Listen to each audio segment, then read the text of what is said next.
This is the Business Stuff Podcast. This is where I will share the lessons I've learned from advising thousands of businesses over almost 30 years. Each episode will give you practical insight to allow you to learn from other people's mistakes. I'll be pulling in experts from our team and the world of business, and together we'll make sure your business is giving you what you want. My name is Martin, and this is the Business Stuff Podcast. So, thanks for coming in, Scott. So you're Scott Goodacre from Scott Digital, and well, you tell us first of all. Hi. Hiya.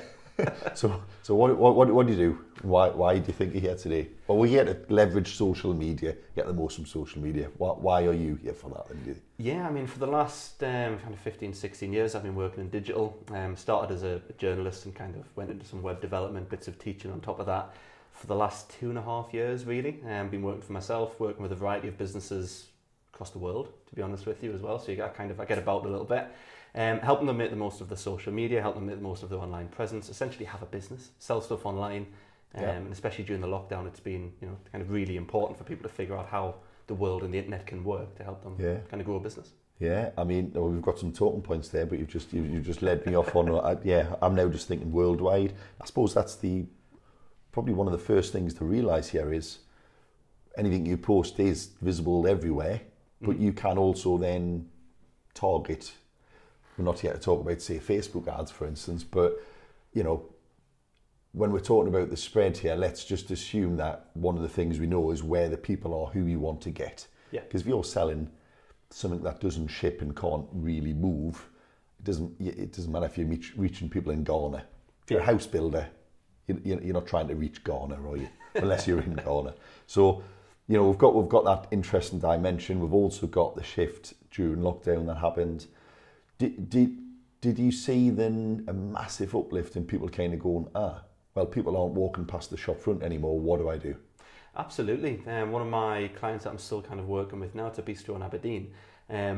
She essentially found out during lockdown that her website was not geared up in any way, shape or form for online orders, for people to do pick up, collection, anything like that. Yeah. So straight away she had nothing as a business. So one of the things we had to do was to go in there, look at kind of, well, essentially what does she need as a business? What do we need in the bare minimum to make sure that people can go in and pick stuff up? They can make orders for collection or delivery, because that was allowed as well at the time to drop stuff off. And so she had to change her entire business model within the shape of a few months. She was very nearly broke. She was very nearly bust. But fortunately we got something kind of set up and ready for her that turned over 12 grand in the first month and got her back on her feet and got working again. Yeah. Loads of businesses were in that situation where they were just completely unprepared, as everybody was, and nobody was ready for that when it happened. I think there was a couple of weeks where everyone thought, well, it's a couple of weeks, so it doesn't matter. Yeah. People won't, but there were some businesses, we've got I'll say a restaurant, but we've got a food place. I don't know what the definition of cafe and restaurant is, but they sell food. And they just switched like overnight to having never done deliveries to then Instagram, book your orders in. We're dropping off Whitley Bay on Thursday, doing some food on Thursday. And they just did, and literally everything they made, they then sold. Whereas others just sat and thought, it's only a couple of weeks. It's really interesting, So what has been the lasting legacy of this then, Scott? Have more people just realised that they have to do this now? I think so. I think it's been really convenient for a lot of businesses as well to have that extra string to your bow. Yeah. And bistro I'm talking about, it was a sit-in bistro. That was literally all she did. There was some passing trade during the day for lunch times for other businesses, but on an evening, it's a nice. She's got a hell of a background in terms of as a chef and stuff. Worked at big fancy restaurants in London and everything. Like it's good quality stuff, but there's a very small audience for that. So she's moved to afternoon teas and things that she can deliver, package, corporate orders, things like that as well, which would never have happened if it wasn't for the pandemic. So for some businesses, there's been this embracing of a different market. Far stronger. Absolutely, I mean, because they say what doesn't kill you makes you stronger. But to be honest, the irony here is they could have always done that, but never saw the need. That's it. It's a lot of it's been brought out through desperation, hasn't it? And through need. Now, if I don't do this, I won't have a business. At the end of the day, I have to try something. So, otherwise, it's so you must have seen some crazy stuff then as well, and people trying all kind and just getting it so wrong. Yeah, it absolutely can. Without naming anybody, Wouldn't be that cruel, but there's been loads of bad ones where people have tried to do something that just does not fit in the marketplace.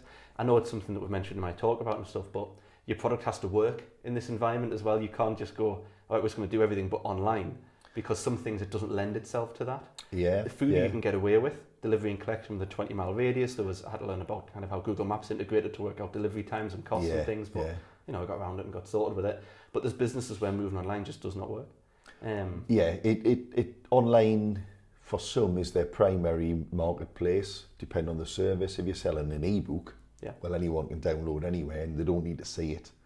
But I think a lot of people also make the mistake, as you touched on earlier, that people just think, well, I only need online. I don't need, and you gave an example of, gin and whiskey, for instance.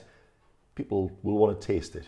And that's not me being clever. You said that. But yeah, so how do you know how to get that mix right then, Scott? Is it just that a certain sector, it's always the same mix, or does it really just depend on where your customers are? A bit of everything, to be honest with you. A lot of it is the product. And I think the longer you've been in the business, the longer you've kind of thought about how people buy, purchase, where they make those decisions, you do start to get a little bit of understanding. But sometimes, like anything in marketing, a lot of it's trial and error. I say to businesses all the time when I go in and say, well, I can't give you an answer, but I'll tell you what we can try that you might not be doing based on my experience to give a go. And then we'll look at the figures and figure out, is this working, is it not? A lot of marketing gets boiled down to that. It's essentially, is it working? Do more of it. Is it not working? Pack it in, essentially. Yeah. No, there's a great book, Black Box Thinking, I've mentioned dozens of times on this podcast. It talks about being willing to learn, to fail, and all of those types of things, and how, some things you can just give a go. You can't just give a go building your own house. Maybe it depends what I couldn't.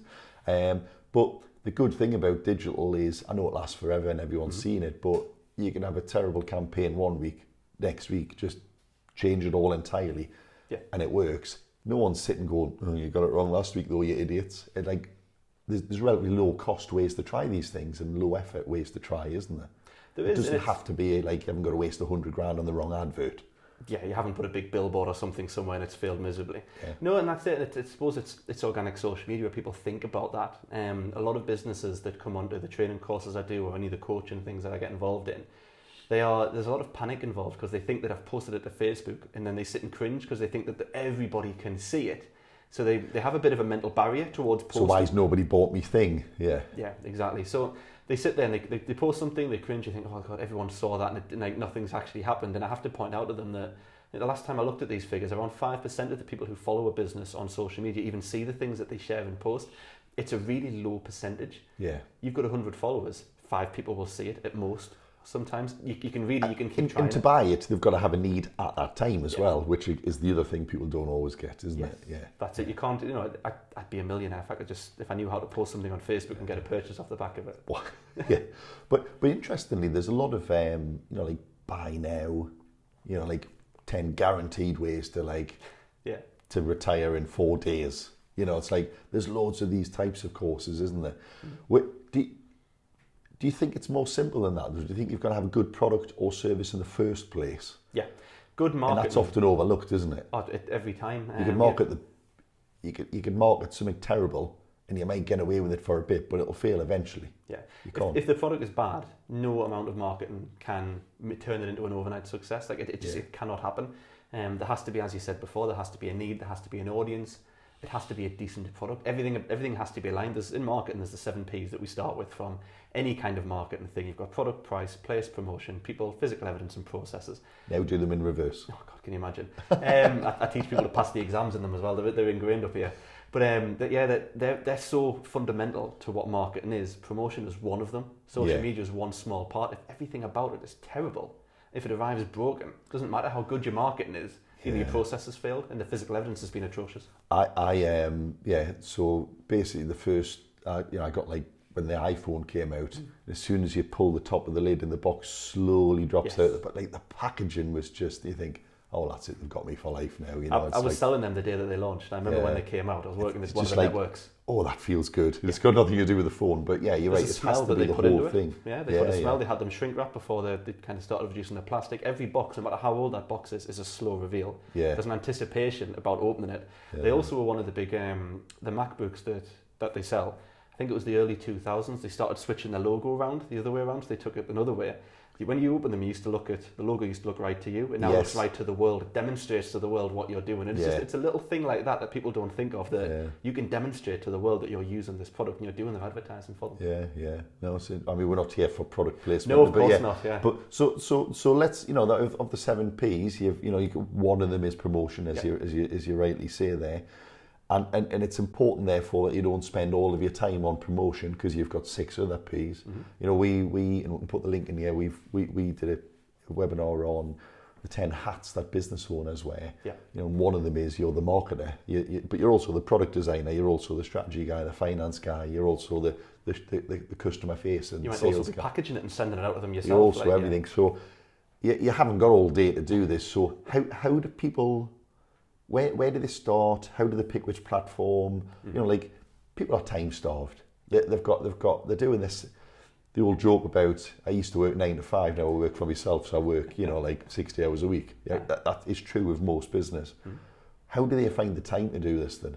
And how do they make the most of that time? Yeah.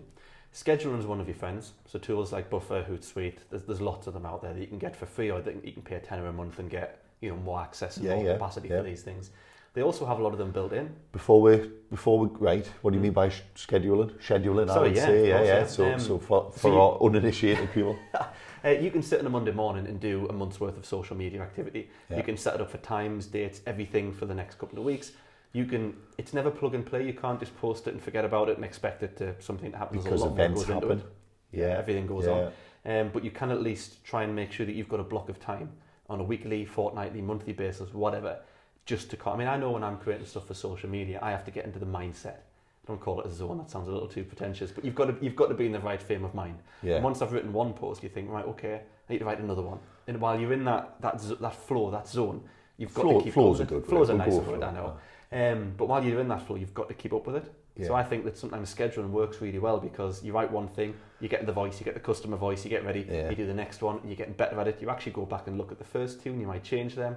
But doing it in a block is a really good way of managing your time. So if you're a busy business owner and your competitors putting things on 5 times a day, they're not sitting 5 times a day, probably. Yeah, mostly if they are, they're not doing it efficiently, or they've got a team doing it or something. But but there is a way to get that drip across the month using things like, as you said, Buffer and the tools now. You rightly say again, have them internally now. Yeah. So the business suite in Facebook has a scheduling option. So that one great tip to maximise your time. Yeah. What else have we got then? Make sure you know your audience. You know who you're actually going to be speaking to. The amount of businesses that you see out there who seem to be jumping on trends or following what's going on in the world, as opposed to thinking about their business, their product, and what their customers care about is worrying, to be honest with you. People chase virality, which is a horrible word, especially in the context last couple of years. But they chase this thing of like, I just want everything to be popular and shared and looked at. Yeah. They don't think what's going to mean something to the people.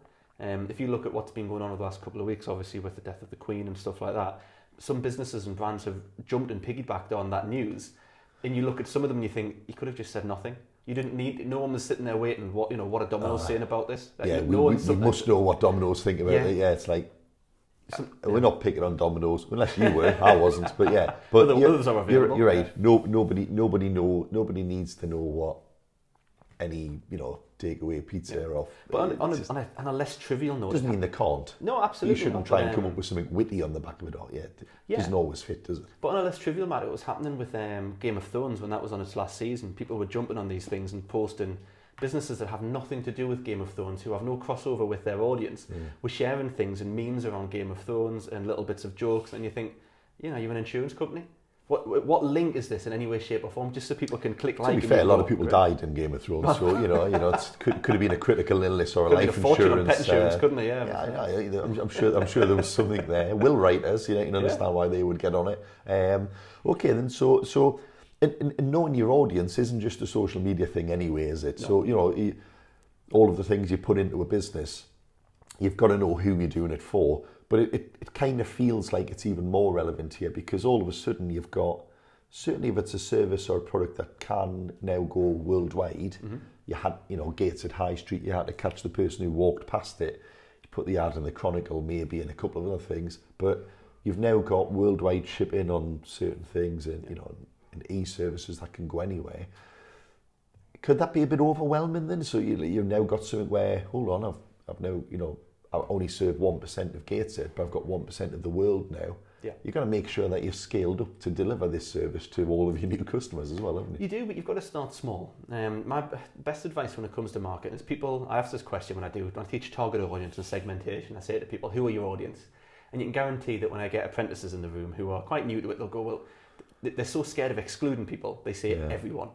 And if you've ever seen QI, you could flash the big red banner in the back and go, it's not everybody who's your audience. Well, everybody is the same as nobody. Exactly. The more you try to appeal to a group of people, you're going to appeal to none of them. I used to say to them, well, what can you tell me about 16 to 18-year-olds? And they're 16 to 18-year-olds themselves, and they would say they're all on Facebook, they're all on Snapchat, they're all on TikTok now it would be. But when you actually ask them, 6 out of 10 might be on Facebook, 3 out of 10 are on Snapchat. It's a different cross-section of them. Yeah. You cannot look at a group of people and think they're all the same. Yeah. So your best approach with social media is to have one person in mind. You think, who is this person? What are their needs, their fears, their wants, their challenges? Yeah. And you create content on social media for that person. Then the next time you do a post, you think about another person, or you think about them in a different thing. And trying to think about an individual is much better than trying to think about a group. We had a guy called Mark Bryant on, and he was telling us on a course we went on. I think it was Capital. Was it Capital, James, or Galaxy? One of those. They had Debbie, and the presenters were talking to Debbie, and Debbie did the school drops, did that. So anything they were saying was aimed at Debbie, who was their client persona, their target audience. It wasn't someone, sitting on a yacht in Saint-Tropez, because you were talking about different stuff to those people, wouldn't you? Well, that's it. And what I try to do is make business owners understand that saying that we've got, 18 to 35-year-old kind of main demographic, but, they are homeowners, they are aspirational, they're on this level of income. It's not exclusion. Yeah. So we're not saying that anyone outside, we're not saying a 36-year-old can't buy from us. So on you're 19, you can't have it. Yeah, exactly. Yeah. We're not trying to say somebody can't buy from us, but we're saying this is who we're aiming it at. Yeah. If other people buy from us, happy days. That's a nice problem. And that's one of the main things business owners struggle to get out of their heads, because they think, but actually I could see this, and then maybe this, and maybe that. By that point, you're indecisive. You can't narrow it down. You're struggling. You're floundering. And then everything becomes And then you muddled. resort to trying to get a viral meme. Yeah. And everything gets muddled. Yeah. Because you're trying to hit everybody. And if you walk into a networking group, if you've got 5 people in front of you, you can't say one thing that makes sense to all 5 people. No. If I'm selling rulers, pens, and books, also you shouldn't aim to sell to 5 people. Exactly. Think, well, I want... I can't remember what the book was, Purple Cow, something like that. Oh, Seth Godin, yeah. Seth Godin. You can be plain and dull to everyone, or you can have some haters, to use the modern lingo, but super fans. Yes. 5% of the country who buy everything you do is way better than trying to be in every household. Yeah, absolutely. Okay then. What does the platform choice matter, or is that just basically based on where your audience are? It is audience based. I mean, broadly speaking, we tend to think that Facebook is really good for kind of local audiences. It's really good for discovery around local events and things like that, and the groups are really strong features on there. Right. LinkedIn's really good for business to business stuff. So the groups is like what's happening in Berkeley, kind of those groups. Like close communities. Getting into those is key, because people will pass recommendations back and forth. So if you're a painter and decorator, you need to be in the Berkeley What's Happening group. Yeah, if that's where your audience is, you have to be in their groups, and you have to be offering advice and tips and help without going, I do this. Tell them why you're offering that help. Give them that advice. Buy some stuff. Yeah. And that's another common pitfall that people fall into. Does it? No, it doesn't, because if you have a friend who every time you speak to them, they say, can I give us a tenner? Eventually you'll stop being friends with that person. It's the same on social media. If you're constantly have you met Dave? Have you? It's on the way in, just people here. But that's it. If you constantly want something off people, it stops being a two-way relationship. It starts being a leech. And businesses are the same. If all you're posting about is sale, offer, discount, customers go, well, why am I following you? Yeah. Unless they're those 5% of super fans, everybody else just thinks, well, I get no value of following you. You just want my money. Yeah. I'm going to unfollow you. I'll find somebody else. Well, is there a conversation to be had here then, Scott, about the type of stuff you should put out? Mm-hmm. Because we try to give a balance of helping people, educating, giving an opinion on something, the pounds drop, what does that mean? Yes. And one of the parts there is, don't forget, we can help you with that for money. Of course it is, yeah. So my 3-pronged approach... Because you've also got to ask for custom at some point. Otherwise, what are you doing? Necessarily, somewhere in the chain. Not necessarily on social media. People aren't daft. Okay, they're daft in some ways, but they're not daft in this particular way. They understand if I'm following a business, the business sells something. Yeah. They don't need. I don't mean overtly. Yes. So my three-pronged approach for things is inform, educate, entertain. They're the three things that all businesses should do on social media, because social media on its own will not sell. It will not. Again, the more you're asking for stuff, you'll just get nothing off them. Yeah. So you inform people. You just tell them what's going on.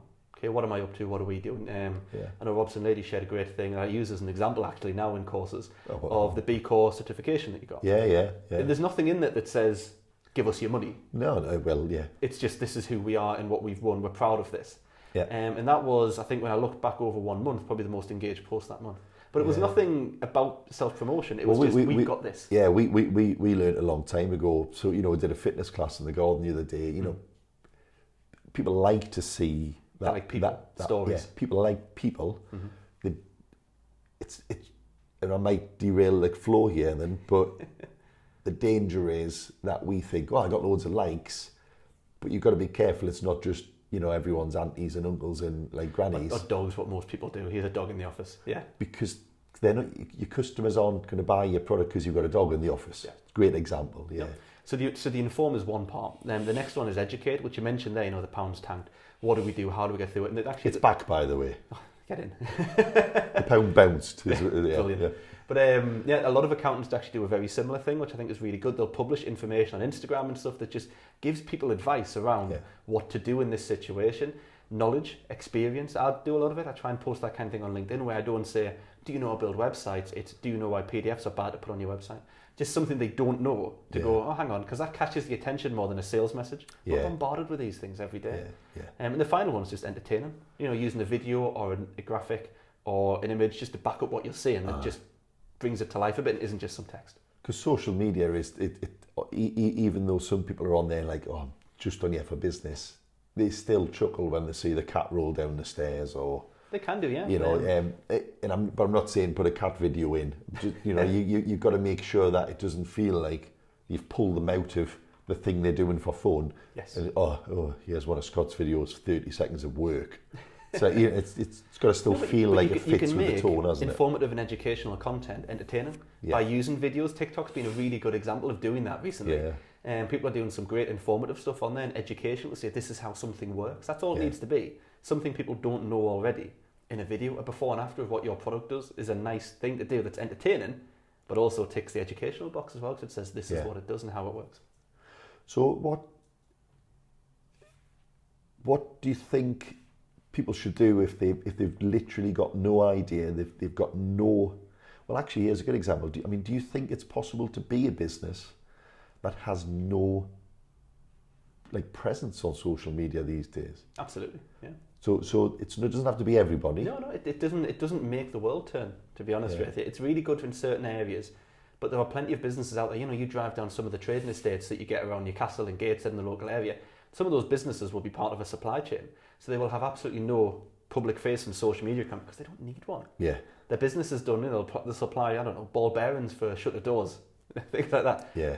Yeah, great, let's have a look at their Twitter and their TikTok. They might have something creative, but they don't need it. Yeah.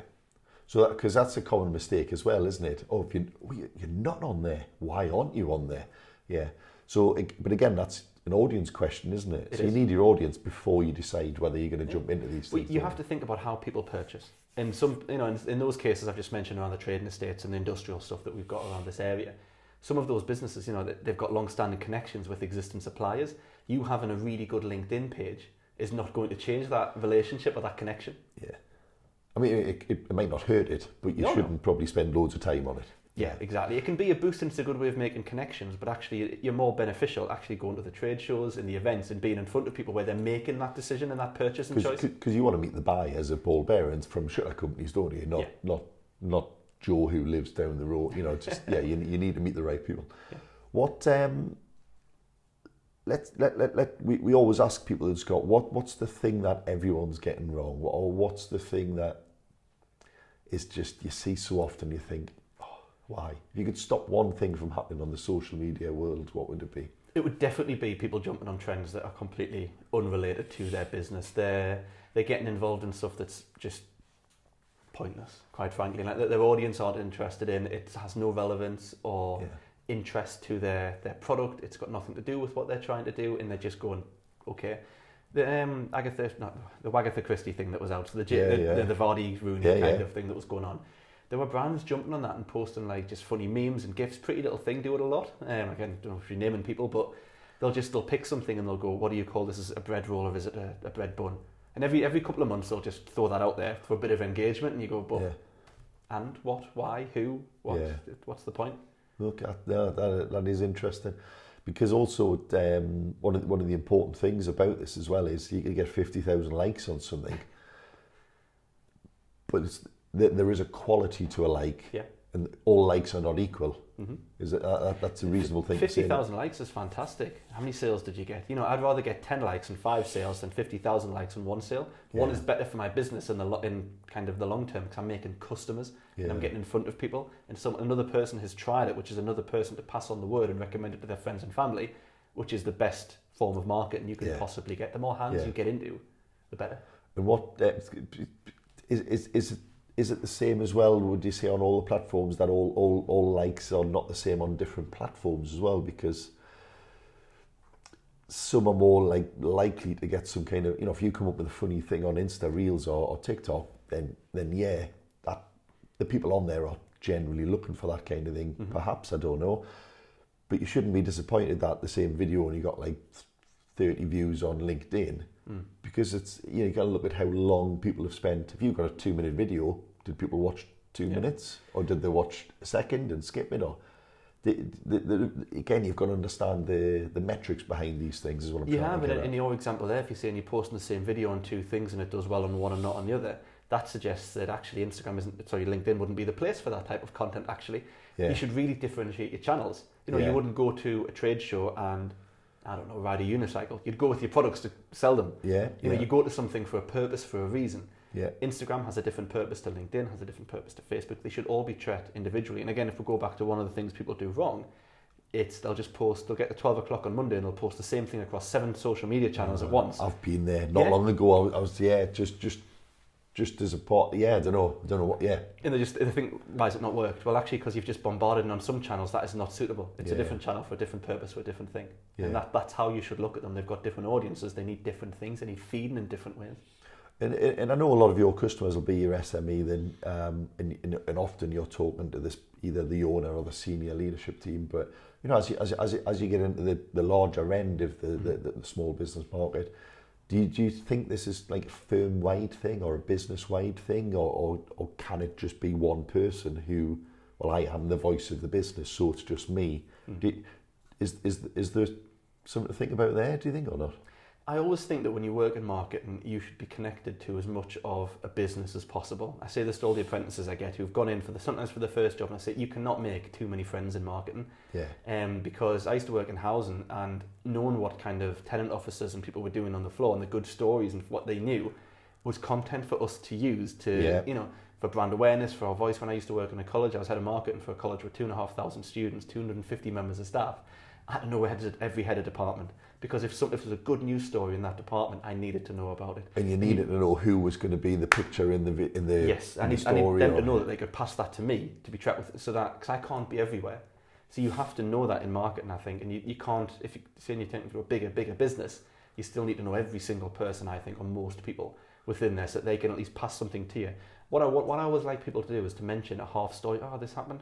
I'll decide whether it's worth doing. You need to feed me as much as possible, because I can't be everywhere. Because one of the hardest things, I think, in Insta and TikTok are full of people sitting like that, waiting for the idea to come kind of post, It is hard.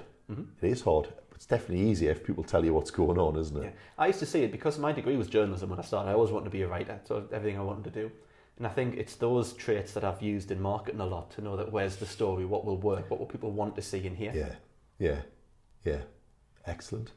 Well, listen, Scott, that's been fantastic. Let's pull that down. What does it say? Eat, sleep, tweet, repeat. Yes. Yeah. We'll not talk about Twitter, but this applies to everything we've talked about. But listen, Scott, that's been absolutely fantastic. Really appreciate that. Scott can be reached on all the things that we're posting below. but you can reach out to him, and I'm sure he'll be happy to speak to you if you've got any queries, any follow-ups. Always, yeah. Also, put your questions down below. We always like to try and come back and let people know that we read the comments. Subscribe if you want to see more videos like this. But until then, thank you very much, Scott. Appreciate it. Cheers for your time. Cheers. Thank you.